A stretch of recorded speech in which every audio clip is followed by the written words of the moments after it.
في ناس بتدخل مع شركة تشطيبات وتطلع مبسوطة جدا جدا، وناس تانية بتطلع ندمانة جدا جدا. والغريبة ان الاتنين متعاقدين مع نفس الشركة. في الفيديو ده هنتكلم عن امتى هتكون محتاج شركة تشطيبات وامتى مش هتكون محتاجها.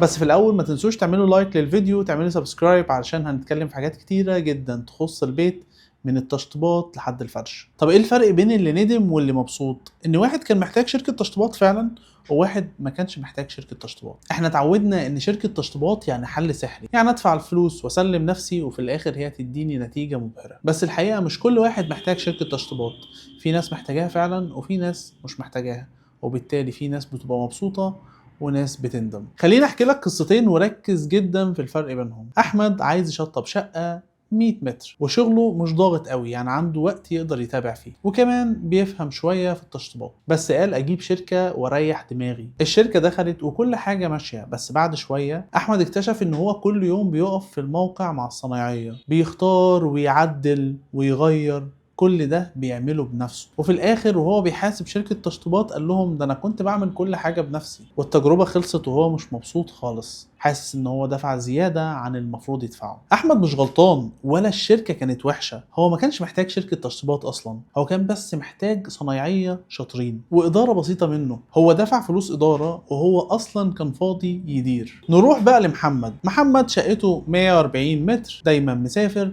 اجازاته قليله جدا في الشهر، تعاقد مع شركه تشطيبات بعقود واضحه واستلامات في ميعادها، طلع من التجربه مستريح جدا جدا. نفس الفكره ونفس الشركه بس قرار مختلف. خلينا نسال السؤال المهم، امتى فعلا تكون محتاج شركه تشطيبات؟ انت محتاج شركه تشطيبات لو شغلك واخدك ومش هتعرف تقف على دماغ الصنايعي، لو انت مش فاهم في البنود اللي المفروض تستلمها من الصنايعي، لو مسافر او بعيد ومش هتعرف تكون موجود يوم بيوم. محتاج شركه تشطيبات لو المشروع كبير ومحتاج واحد ينسق كل حاجه مع بعض، مش كل واحد يشتغل من دماغه. ساعتها الشركه بتبقى حل. بصوا من الاخر، لو انت الشغل عندك بسيط والشقه صغيره وهتعرف تتابع بنفسك، يبقى شركه تشطيبات ملهاش وجود معاك، هتدفع فلوس زياده وخلاص. اما لو انت مش عارف بقى تختار بنفسك الحاجات اللي انت عايزها في بيتك، وخايف ان كل حاجه تطلع مش مظبوطه علشان ما عندكش خبره في الحته دي، وكمان مسافر او مش موجود محتاج حد ينظم كل العمليه دي، شركه تشطيبات هتبقى مهمه جدا جدا بالنسبه لك. بالاضافه كمان ان هي هتديك اوبشنز كتير مختلفه في التصميم وفي التنفيذ وفي الماتيريال اللي انت هتستخدمها.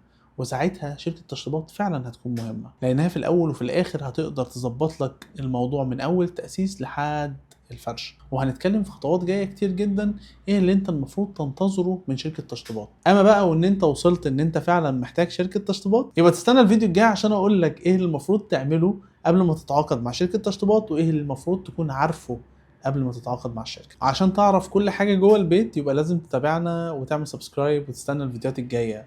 سلام.